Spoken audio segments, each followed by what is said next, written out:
What's up guys, welcome back to another video, and in this video I will show you how you can switch chains on BullX.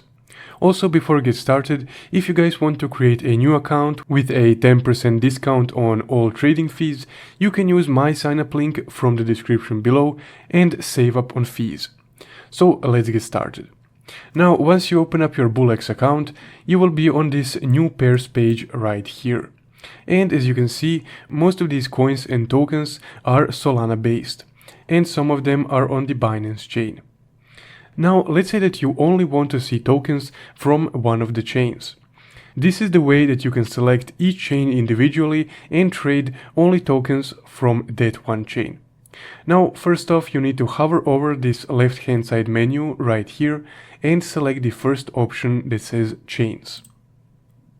And here you can deselect the chains that you don't want to trade. So let's say that we don't want to see Solana chain and trade Solana tokens.